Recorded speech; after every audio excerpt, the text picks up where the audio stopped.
im se svima, i malima i velikima, i bogatima i siromašnima, i slobodnjacima i robovima, dade žig na njihovu desnu ruku ili na čela njihova, te da nitko ne može ništa kupiti ili prodati, osim onoga ko ima žig ili ime zvijeri ili broj imena njezina.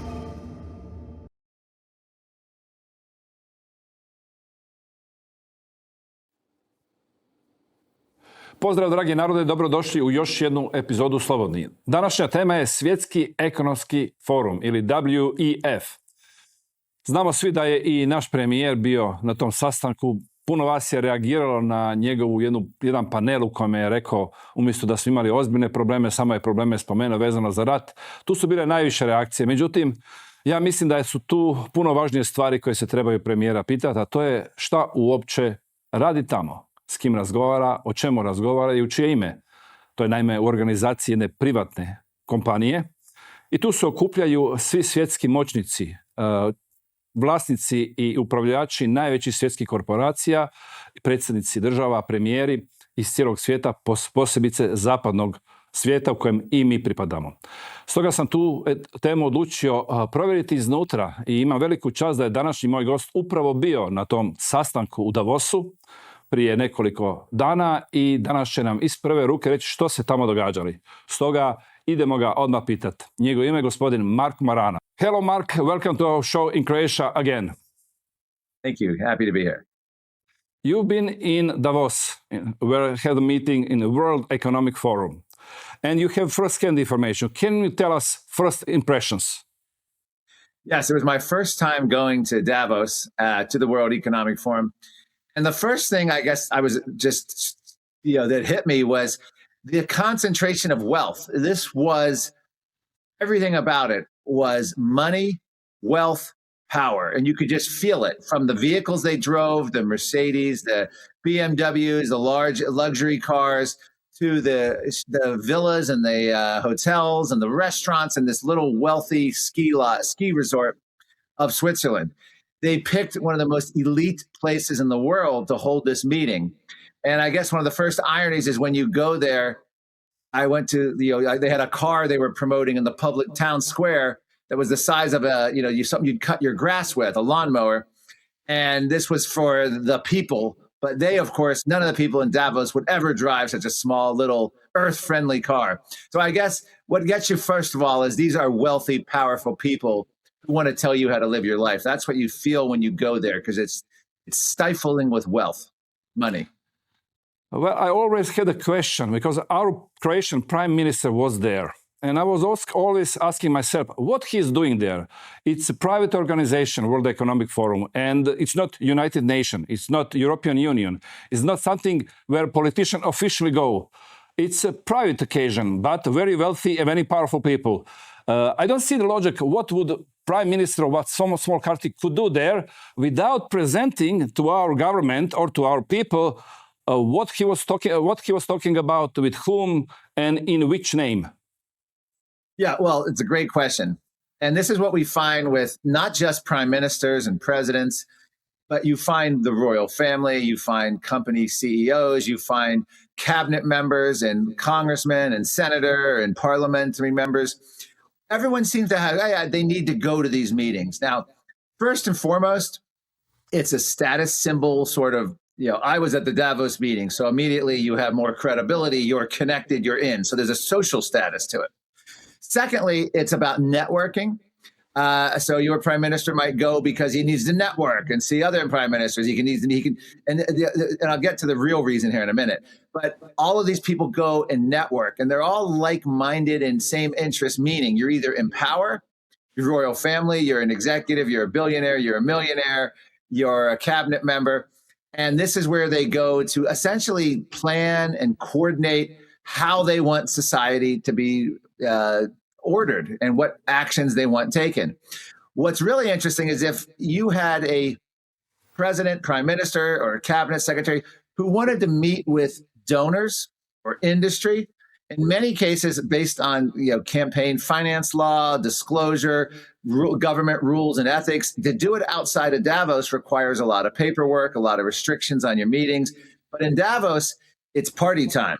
They have receptions, parties, restaurants, meals, things that go into the night. They have meetings up in the ski resort and chalets and private mansions, and it's all off the books. So anyone who wants to go, particularly donor class, who want access not only to elected officials and politicians and prime ministers, but to the unelected, to the bureaucrats, mid-level bureaucrats, to the cabinet members, to the chief of staffs, and those kind of. So these people can meet with people they would otherwise have to do a lot of paperwork and hassle and disclosure outside of Davos. So Davos becomes, in many ways, a black hole of influence peddling, lobbying, connections, and it's a secret, dark world where you don't have to disclose anything, and no one basically knows who you met with or what you did.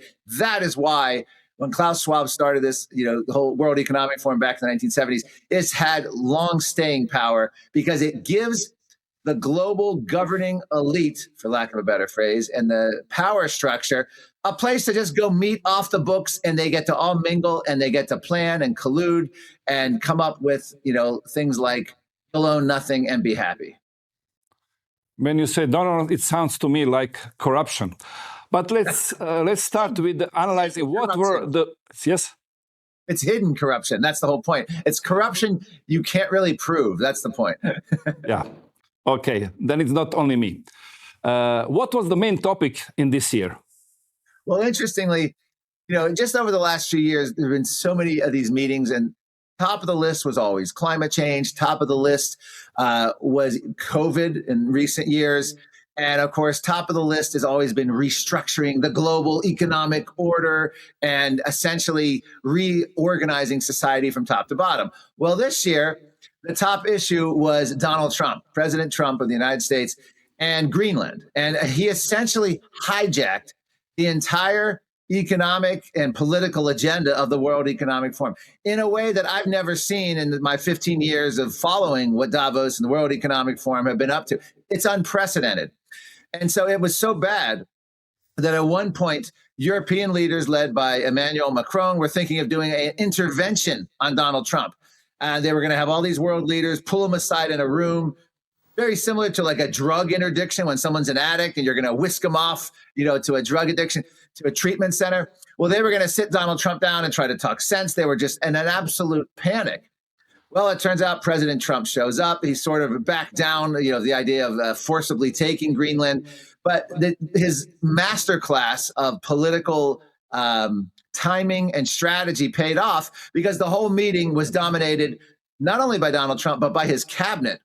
You had Scott Bessent, his Treasury Secretary, go on about globalism and how destructive it's been, and the whole idea of the Western world ceding its economic development to China based on a baseless climate scare. You had his Commerce Secretary, Howard Lutnick, chide Europe for saying, why would you go net zero on climate when you don't even build your own battery? Europe doesn't even build their own batteries, and we had to rely 100% on China for all of this. And so the meeting ended up being all about Donald Trump, all about Greenland, and it was able to derail the normal, utter criminal class promotion that the World Economic Forum is known for. It looks like that geopolitics has changed, and the United States will not anymore be leader of also Europe and other countries. They're saying America first, and they are showing this, that interest of America on the first place. That means Europe and European Union, that is more important for my viewers, is going to have to take care of ourselves.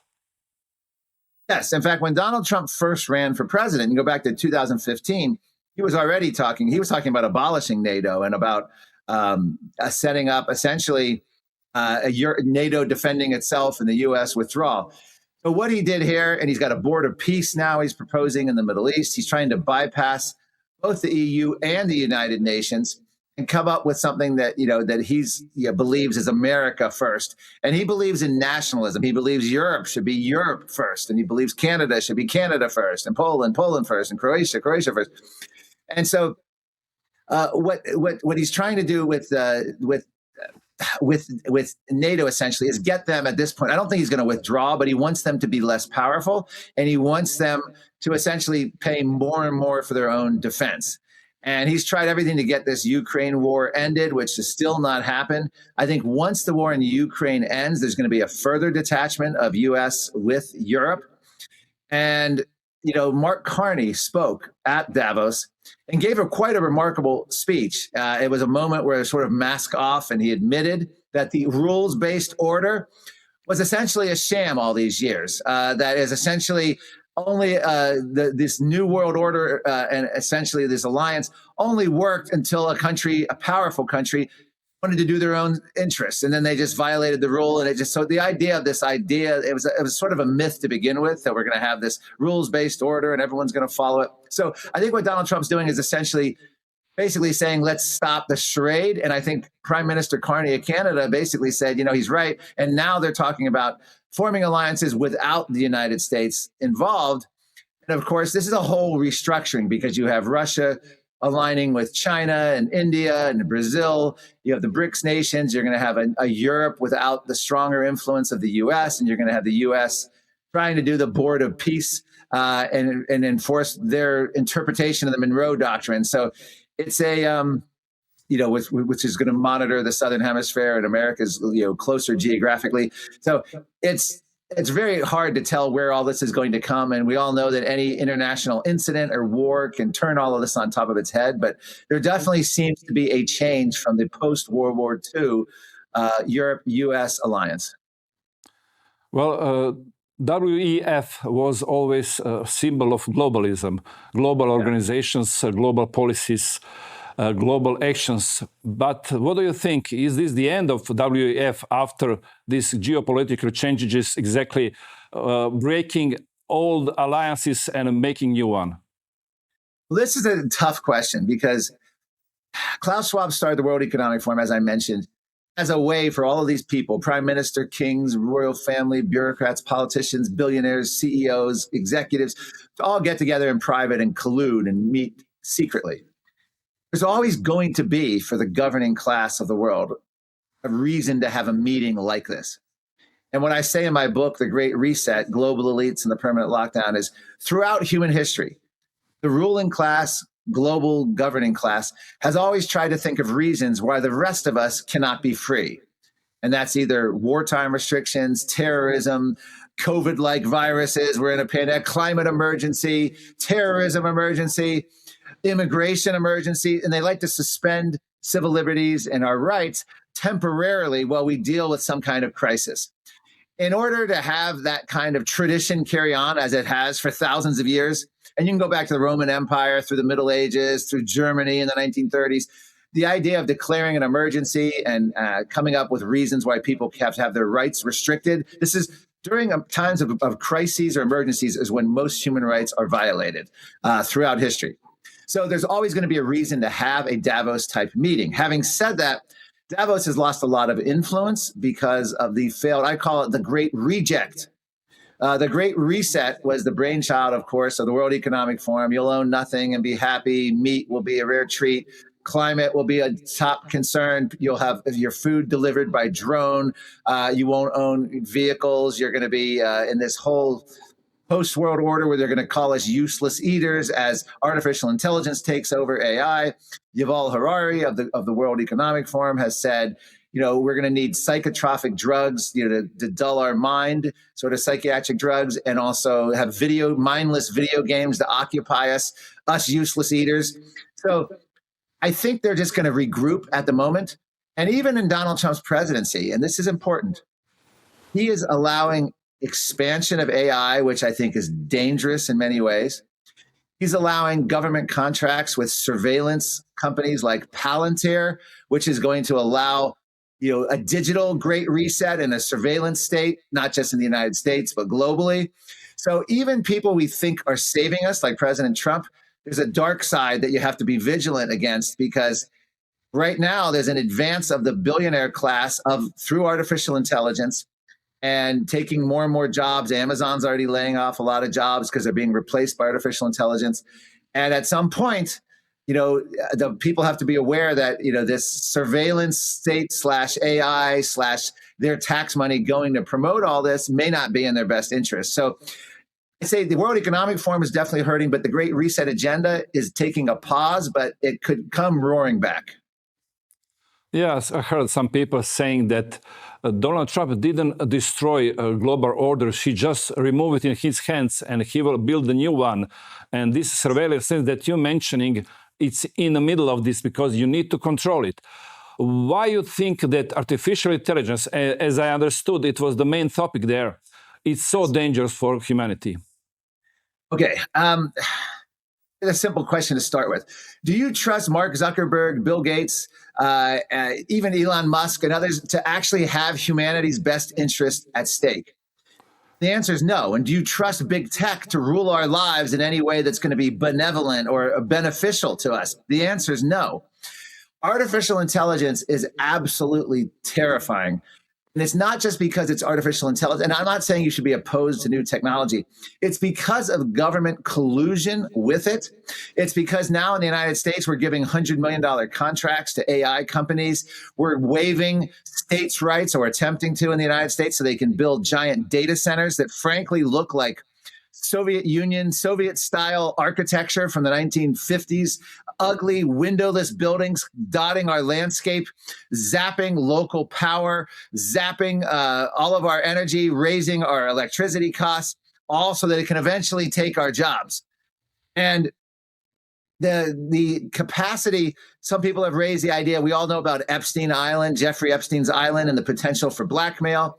Well, with a surveillance state through AI and through Palantir, you don't need Epstein Island anymore. You could have essentially a digital Epstein Island, where a government's going to monitor every phone call, every website browsing, every text message, everything you've ever done digitally, and be able to hold that against you in some way, or blackmail you, or keep you in line. And then when you add to that the movement toward central bank digital currency, where the idea is you're going to have central banks actually, the Bank of England actually said the quiet part out loud. People will only be able to spend money on what government deems sensible.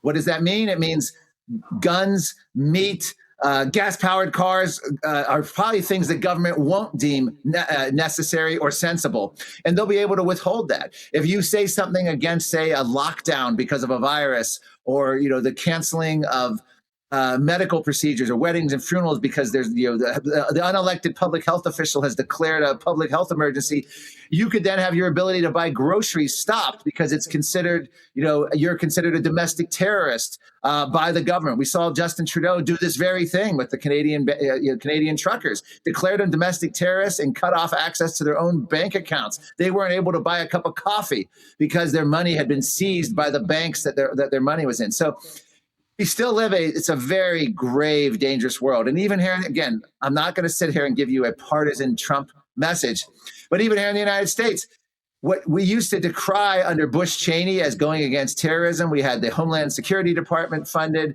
We had all of our civil liberties suspended while we were fighting the war on terror.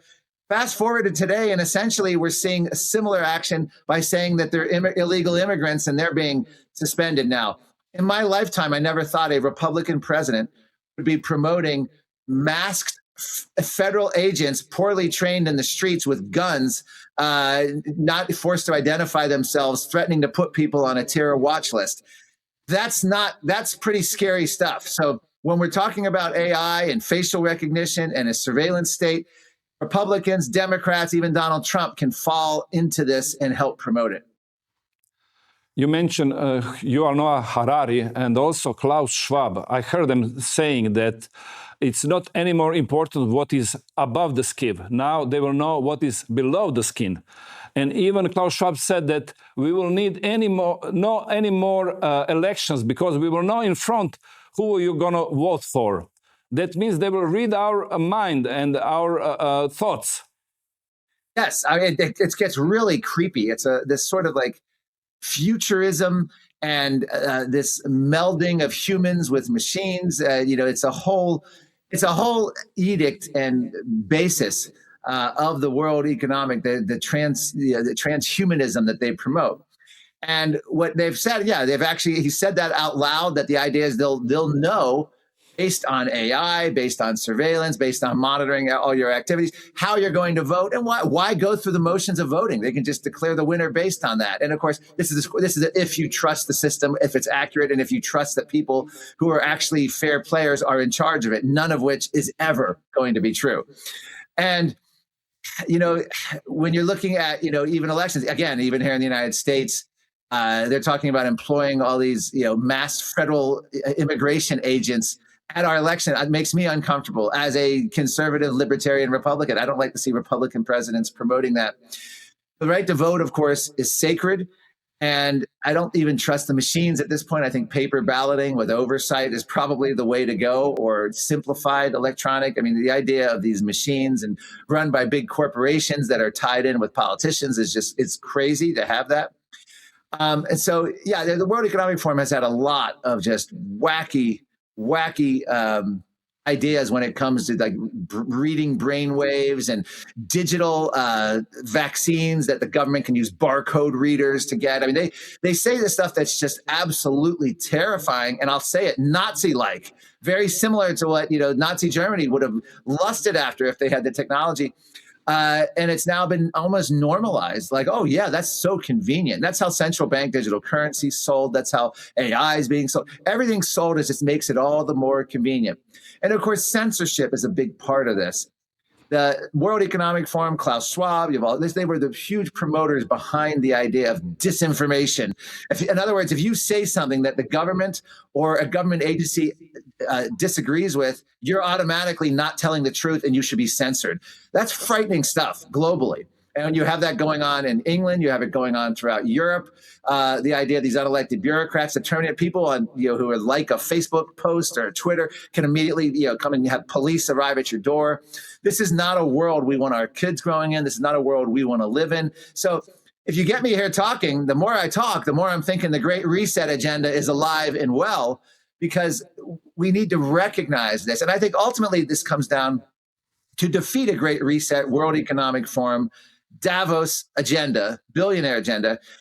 I really believe that where America has gone wrong, and I'm not even sure the election law in the EU, or Croatia, but we allow individuals and corporations to give hundreds of billions of dollars, totaling in the billions, actually, for a candidate, for president and senators and Congress.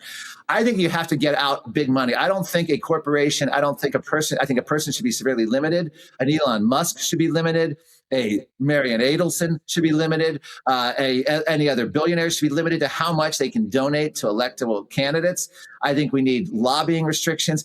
Until you have that, because the money flows into these politicians, they're not serving the people anymore. And that's what we're finding out on a whole range of issues. And this cuts both left and right. Libertarians and progressive left can agree on these issues. And we also need to break up these big tech companies. The Trump administration, oddly, is making an attempt to sort of break up big tech, break up the monopolies. But I don't think they're really trying that hard, and I don't think they actually want to do it. But I think we almost need a Teddy Roosevelt-style breakup of big tech oligarchs. We need it with media companies. In the 1990s, we went, I believe, from hundreds of media companies down to a few dozen because of these telecommunications bill, which allowed the consolidation and all these giant monopolies to form. Monopolies are the enemies of free markets and capitalism. And the problem is, and I'm going to criticize a lot of people on the conservative side, on the right side. When you see like a Mayor Mondami in New York City, who's an avowed socialist, wins, we don't give him people giving lectures on TV. Well, capitalism is better than socialism and blah, blah. No, we're not in capitalism anymore. In Europe, this is corporatism. This is ruled by corporate power, ruled by billionaires and oligarchy, whatever you want to call it. And this is where I feel like Donald Trump has as his blind side. And I think that's the problem. J.D. Vance claims to understand it, but look at someone like our vice president, J.D. Vance. He is a tool of Peter Thiel, who is a big tech oligarch, and it's hard to believe that that J.D. Vance can be a populist when he was essentially picked and created by a big tech oligarch. So I look forward, and I just feel like we're playing the same old game. They want us fighting each other. They want the big and powerful uniparty establishments of the world in Europe, in the United States, in the Western world, all want us, the people, fighting over abortion and transgender and gun rights and immigration. Well, the real damage happens on top, and they're creating this mass surveillance Great Reset state. through the powers that they have. So I think a candidate should run for president or prime ministers in the EU. And first of all, I think the EU should be broken up. It is a super state disaster that cannot be reformed. And I'm impressed that countries like Switzerland and England have not gotten involved in the EU. But I think we need someone to come in and say no more monopolies, no more big finance money here. And we've got to now allow for no consolidation. Until we understand that, and no AI subsidization, and we need severe restrictions on AI and AI development. We need some way in order to allow for free speech to be universal, and that includes speech that people doesn't like. People are always for free speech until it offends them, then they want to ban it. So, and to give you an example, you have the England going after anyone who speaks against Muslim. In the U.S., we have. And I stood up for the college kids who spoke out, pro-Palestinian, and they get attacked as being anti-Semitic immediately. So you have attacks on free speech from all directions. So the idea that one candidate is free speech, there's very few people that are actually free speech. The great example, it's exactly WEF. Larry Fink, who is in charge on the biggest corporation in the world, is running now WEF, and they arrange agreement with United Nations to run and to implement this Agenda 2030. And this agenda, it's political agenda, and every country needs to lead it.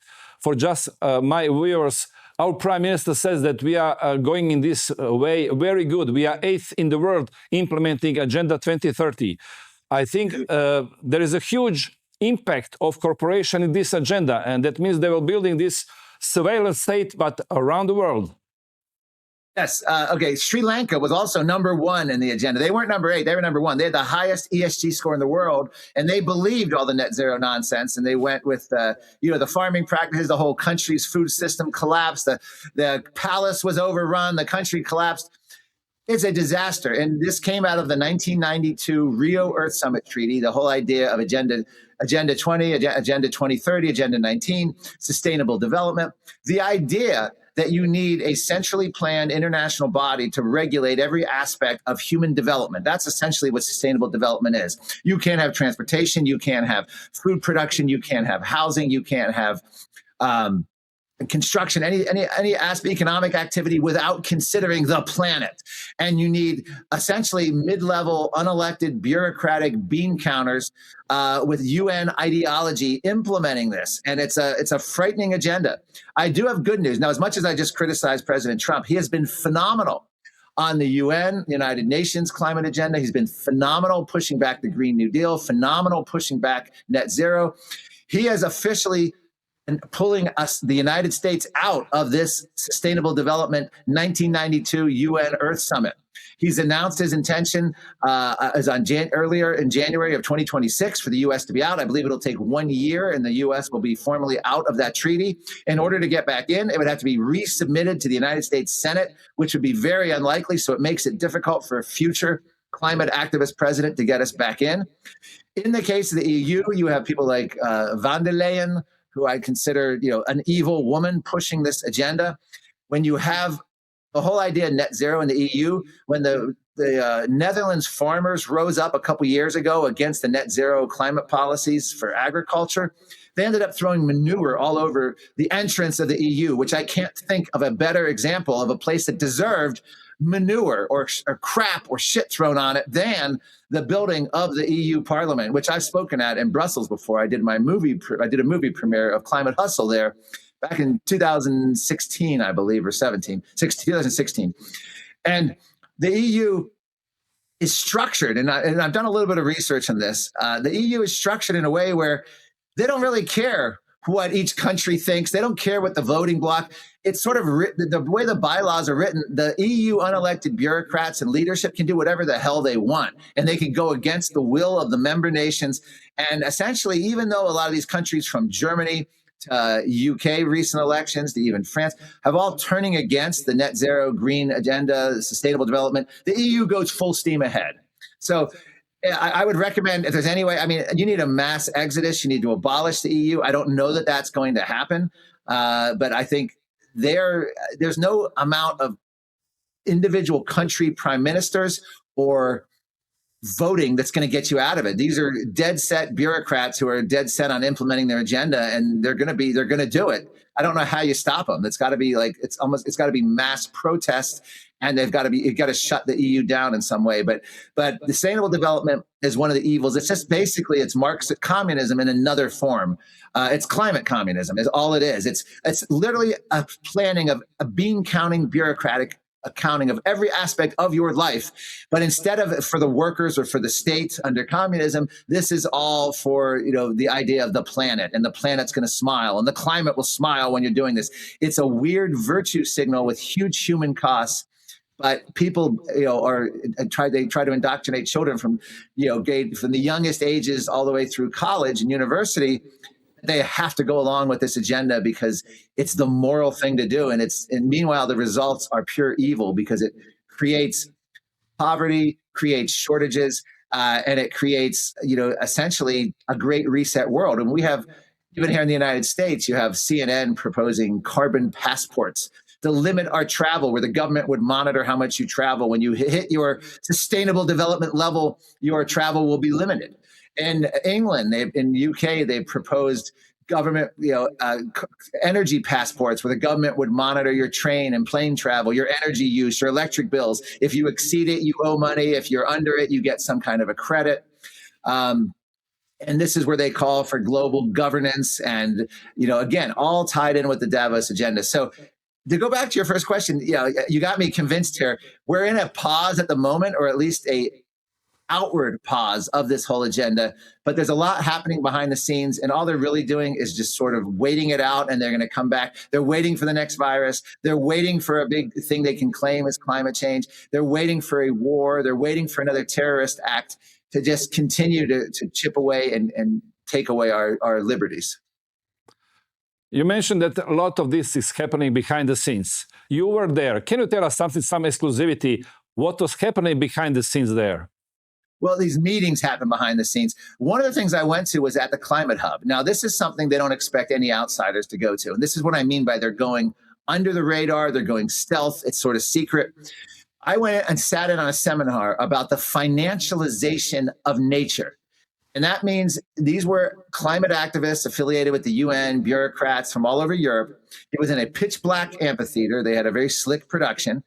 Maybe 40 people in this room. It was at their Davos Climate Hub in downtown Davos, in the middle of the resort.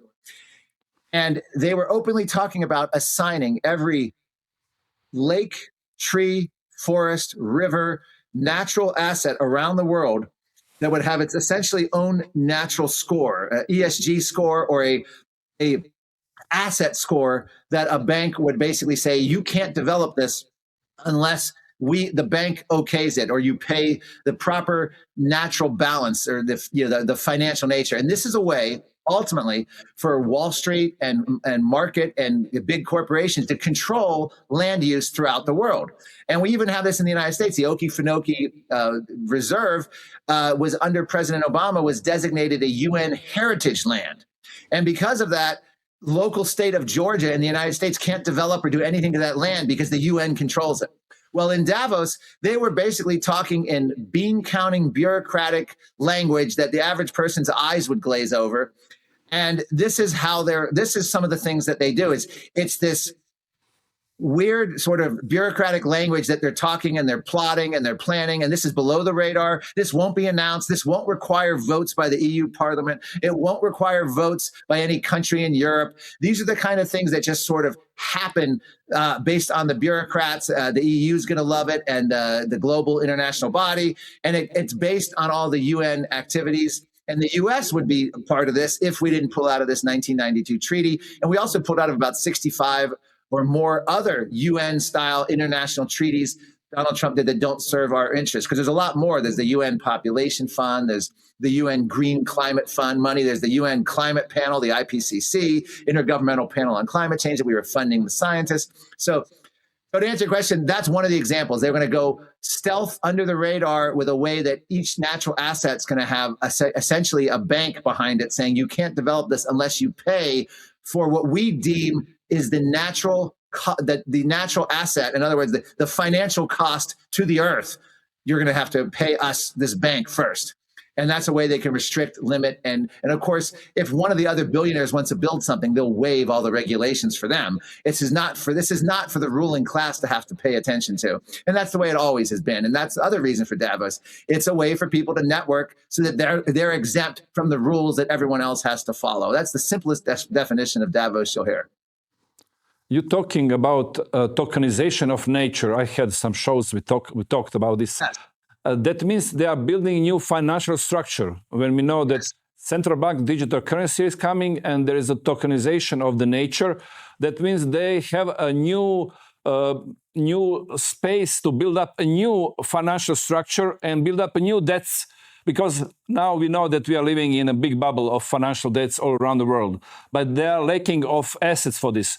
If they change this nature in the new asset, then it's unlimited, especially after they introduce central bank digital currencies. Absolutely. And you also have a building, and this is one of Davos's brainchilds, by the way, is this financialization of nature, the natural assets. But here in the United States, we have now environmental groups who are suing lakes, rivers, forests on behalf of the lakes, rivers, forests, essentially saying that any development or use of those lands is violating their natural rights. So they're treating it as a human being. In other words, if you want to build a dam on a river, there's going to be a lawsuit by people representing the river saying the river speaking, saying you're violating my rights, you can't do that. And that's ultimately where they want to go. So that and the financialization, that's a 1-2 step as a way to control development. Once again, I'm going to call it what it is. Let's call it earth communism, because ultimately this really is so similar to what we saw under Soviet-style communism in terms of just the absolute mundane bureaucracy, the banality of evil, where every aspect of your life is essentially ruined and it's some nameless, faceless bureaucrat. That's essentially what we're describing here, whether it's, again, food production, transportation, construction, even free speech at this point. It's all for the collective good. You know, you had the mayor of New York called it the warmth of collectivism. Which is a frightening thing to say after we witness the horrors of the 21st century. But it doesn't go away. It's just coming back in this new form, and they're not going to be as obvious. You think back to just 15 years ago. Remember? They were open, like we actually had votes on climate bills in the United States Congress. That's laughable. We would never have a vote on that today. They know to never put this stuff up for a vote. We never had a vote on any of the COVID restrictions. They know not to put that. We never had a vote on stay-at-home orders, on lockdowns, on mask mandates, on vaccine mandates. There was no legislator. There was no people calling congressmen. There was nothing. We're becoming more and more like one-party rule China, the West. And this is the problem that we've faced in increasing decades. The idea of allowing us to have our representatives vote on any of these consequential decisions is out the window. That's where the idea is we declare an emergency, we suspend normal rights, and this is just temporary, and these things happen, and then you have to fight like hell to get it reverted. But it's ironic that so many of the Western leaders, from Justin Trudeau to the Apple CEO to even EU leaders, have praised one-party rule China for doing it right, for not having the messiness of democracy. And I think there's a lesson in there because they love what China has done and they would love to follow suit. And that really is ultimately part of that Davos agenda, part of the Great Reset. They want fewer and fewer people, smallest amount of people possible, making the most decisions. They don't want localized control. In other words, you're out in, Croatia, or you're in Kansas or California. You're a lowly citizen. You're not an expert. You're not credentialed. You're not a member. I didn't see you at Davos. You're not a member. You didn't go to Yale, Harvard, Ivy League school. You're not a Rhodes Scholar. Ergo, your opinion means shit to us, and we are going to tell you what to do. You don't need to vote. You don't need to lobby. And this is what we're really fighting here. And we're at, I think Trump's done a lot of good, but I ultimately think it's, there's a lot of dangers in what Trump's done as well. And there is also one very important topic. It's war, what is still continuing in Ukraine. And it seems that European Union is trying to rearm ourselves, to invest more in weapons, to invest more in NATO. What do you think, where this is going and what will happen? Is there any chance that maybe this war will spread around the world? Well, I'm not a huge fan of Donald Trump's foreign policy. I don't like the capture of Maduro in Venezuela. I didn't like the bombing of Iran. I don't like necessarily the overthrow of Cuba that they're trying to do. I don't like how long it's taken to get us out of the Ukraine thing, but I don't blame Donald Trump for that part. Now, he might be just doing a couple police actions and then not, as long as he doesn't get us into a war, but still it's a very aggressive policy that I think he's trying to balance between America first and a neoconservative sort of warmongering policy. And it's a balancing act. It's high risk. We'll see. In terms of, Ukraine and Russia, I think it's a known fact, that Europe essentially caused Russia to invade them because they would not give them assurances. And I've seen the documents on this, and I've seen many interviews on this, where essentially Europe could have said, no, Ukraine will not be joining the EU, and essentially Russia wouldn't have, but because they didn't give that assurance and they admitted they didn't want to give it because it was essentially not in line with their diplomacy to give Russia that assurance. Anyway, Russia invades. There's no end game here at this point. I mean, other than endless war and poor Ukrainians suffering. I hope Donald Trump can end this. I feel like we're close, but then it just never seems to end. I don't know what Europe's going to do. If the more they can take over their own defense, maybe they'll be less intent on warmongering. But we'll see. I don't know. I think I would just like to see, in terms of a foreign policy, America stick to America first policies. And I don't like a lot of the aggressiveness that the Trump administration has done. And I certainly don't like the aggressive talk out of the EU leaders. And for the end, one more question. Let's imagine that you are from Croatia and that you have a chance to talk with our prime minister who were there. And as you said, you like democracy, you don't like surveillance, you don't like, you like free speech. What would you ask our prime minister what he was doing there, or are you going to suggest him to continue to go there and what he should do in the future? Well, I can understand if you go, but if you go, you should be going with a critical eye, and you should reporting back on things that make the World Economic Forum uncomfortable. You should go one time, and after that one time, the World Economic Forum should be so uncomfortable with you that they never invite you back. Although I don't know if you're guaranteed to be invited because you're already a world leader, but I would ask him why he feels the need to join a secret society. And as such, it's fine if he wants to go in as a mole for the Croatian people, but I don't think it's okay to go and act like, oh, it was just a great meeting and we had a lot of fun and I networked with people and met people.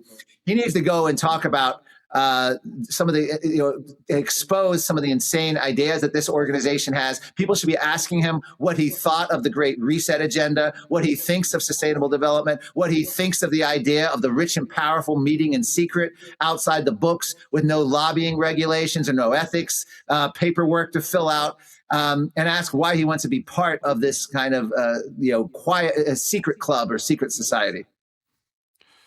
Thank you, Mark.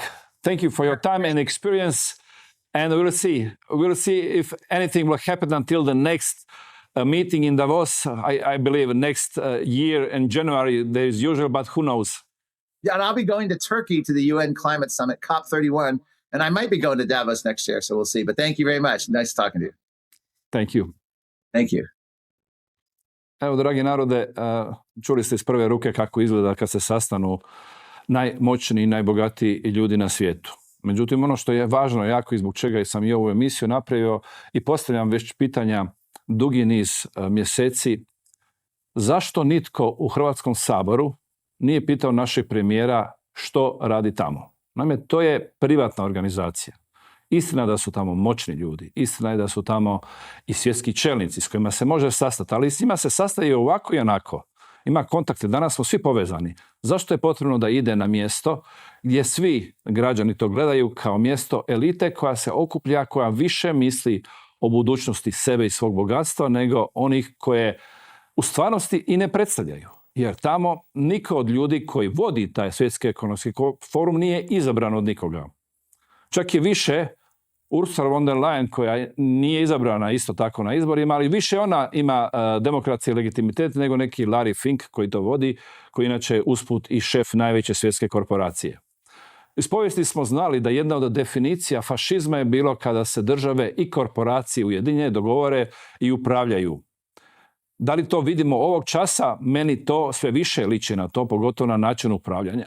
I zato mislim da je važno da postavimo sebi pitanje, jer još uvijek imamo demokratske standarde, da li još uvijek je Sabor vrhovno tijelo Hrvatske ili je to odavno prešlo u tuđe ruke, i to ruke nepoznatih birokrata ili moćnika svjetskih šefova korporacija koji provode svoje politike bez obzira kakve će posljedice to izazvati, na primjer, na Hrvatsku.